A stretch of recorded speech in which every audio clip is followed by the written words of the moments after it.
I was in the first cohort. Me twisted my arm. It was good fun, mind. It is my honor today, however, to introduce Emily Jacob. She is the founder of ReConnected Life. She is a certified coach and master NLP practitioner, using her experience to support women who've lived through sexual violence and helping them to live a whole life with access to joy. Emily's online self-help programs are licensed to use by over 20 rape crisis and survivors trust charities and universities across the UK. To date, she has indirectly helped over 1,000 survivors.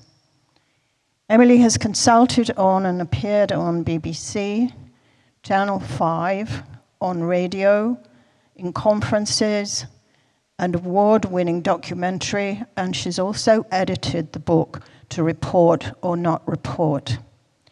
In 2025, she will combine her unique experiences with her 25-plus year corporate life and support visionary leaders to become trauma-informed and address the root cause of staff burnout in a long-lasting way. Emily is queer, autistic, and lives with MS, her puppy, and a kitten by the sea. The title of her talk is The Gentle Revolution, Replacing Fear with Joy.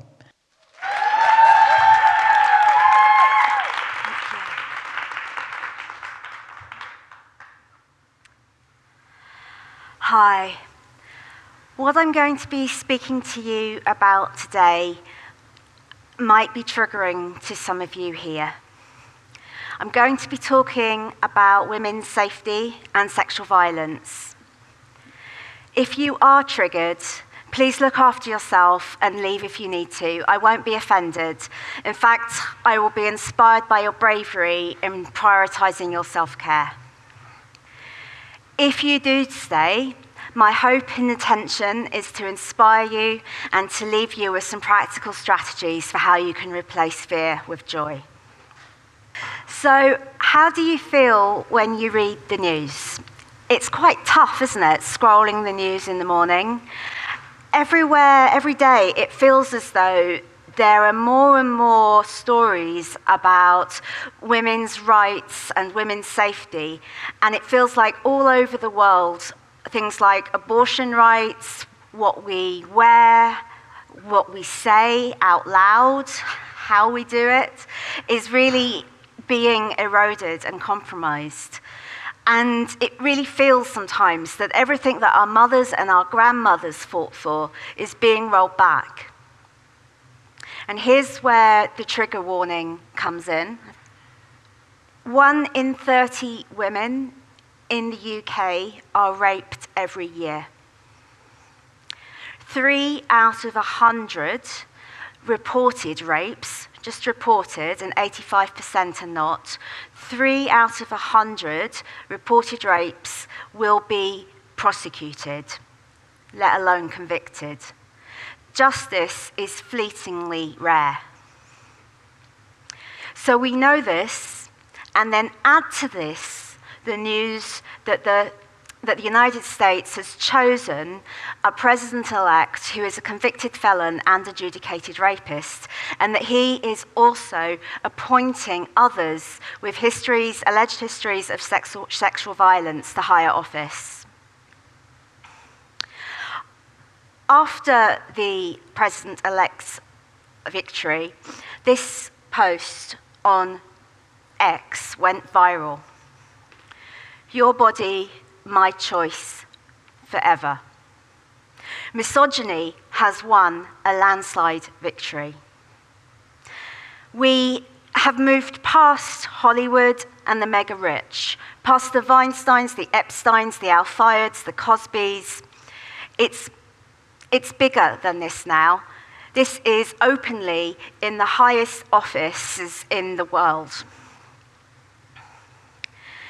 And it has always been this way. Where there is power, there is rape. Rape is an act of power over another. It's not a surprise that the United Nations has classified rape as a weapon of war.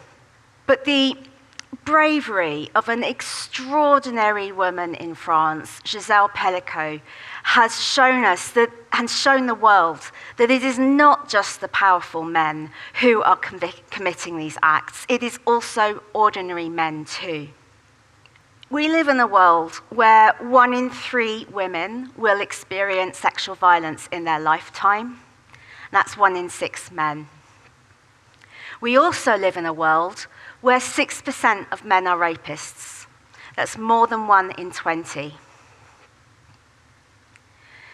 1 in 2 people who are raped will go on to experience post-traumatic stress disorder, PTSD.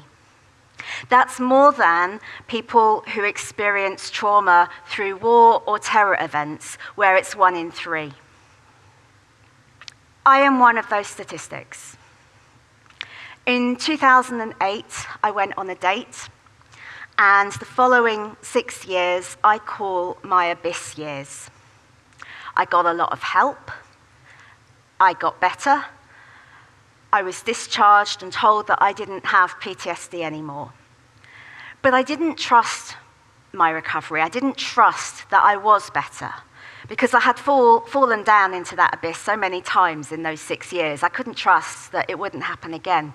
And it wasn't until I was learning how to be a coach, and I was learning some of the tools and techniques, especially in neuro-linguistic programming and NLP, that I did start to feel that I could put myself and my pieces back into a whole.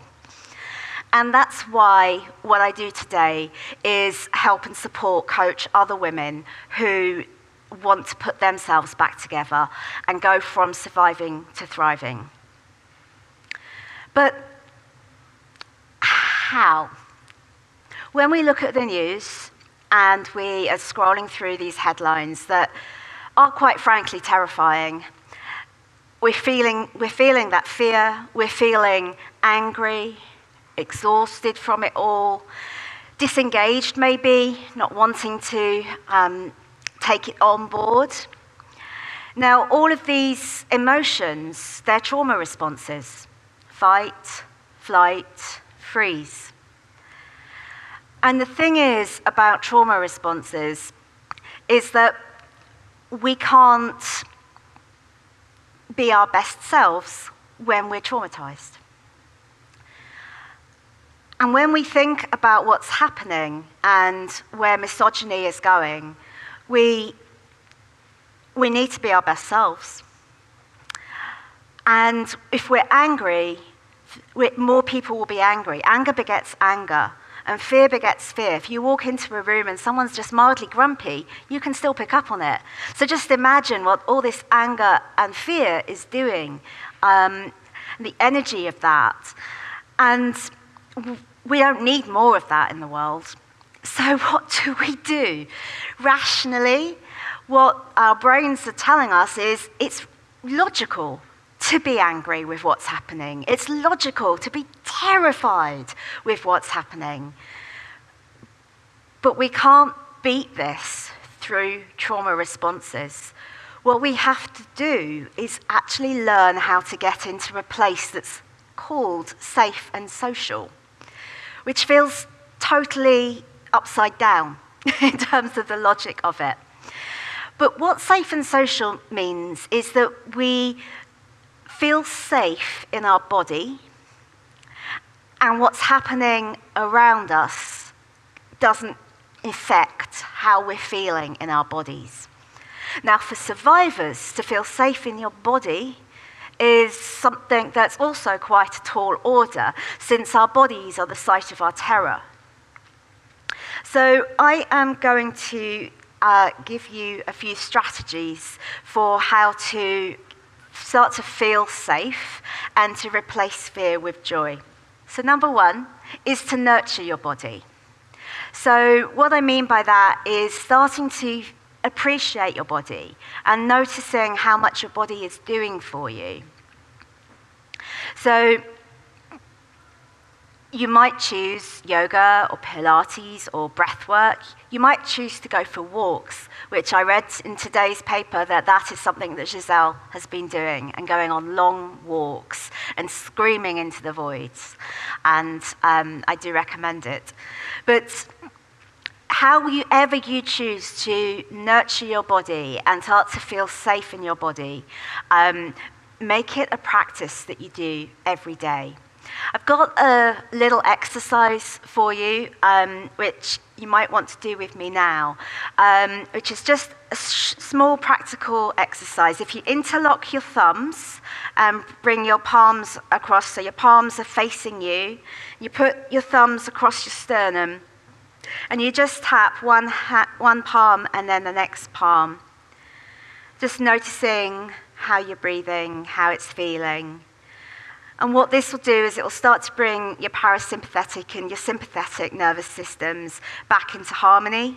And that's when we start to be able to access our executive function, which is responsible for all our decision making, for remembering why we went into a room, for being able to regulate our emotions, which we can't do when we're in a trauma response. We absolutely need our executive function to be top-notch if we're going to be fighting misogyny.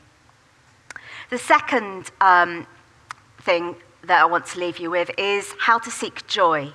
Because what we're actually fighting is despondency in ourselves, the feeling that we can't do anything about what's happening in the world. And the antidote to despondency is joy. And how would we find joy? Aha, joy. No, it's not as easy as that. My neighbour's called Joy, actually. One of the ways that we can start to look for joy and find joy is by training our brain to look for it.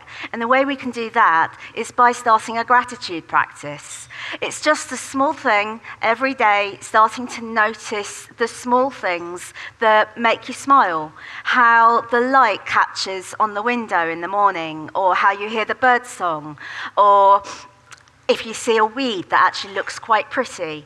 But just training your brain to notice these small things that make you smile actually quietly turns on the muscle in your brain for open-mindedness, for solution finding, and for finding joy as well. So that's something that I really recommend everyone goes away and starts to do as well. Please. And the third way is to recharge in community. So I am an introvert. If I didn't need to leave my house, I really would be quite happy just staying in my house all the time.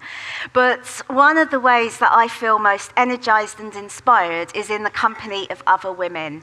And so what I implore you to do is to find and seek out your recharge points, the people who make you feel uplifted and re-energize you. Now that might mean having a real life phone call with a friend or going round for a coffee, but it can also be joining a women's community group, like we have an amazing one run by the wonderful Jo Child here in Hove,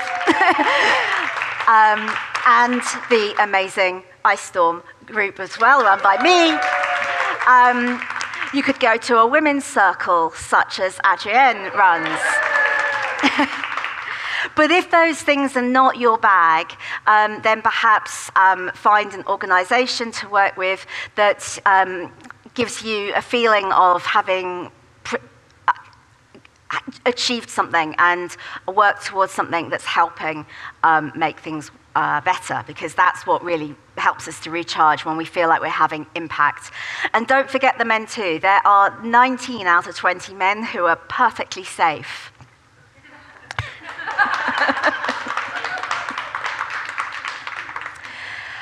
So I wanted to leave you with this quote. Fear, to a great extent, is born of a story we tell ourselves. So I chose to tell myself a different story from the one women are told. I decided I was safe I was strong. And that's from Cheryl Strayed's Wild, which is an amazing novel, real life memoir, if you haven't read it or watched the film. But you are strong and you are safe, and we will defeat misogyny. It has not won in centuries of trying to get us, and it's not going to start now. If you would like to connect with me, that's my QR code. And I'd like to invite you, if you'd like to come to the ReConnected Sanctuary when it launches in January, to have a place to feel recharged and to find joy and to nurture your body, then please do so. The link will be there. And other ways to connect with me are there as well. Thank you.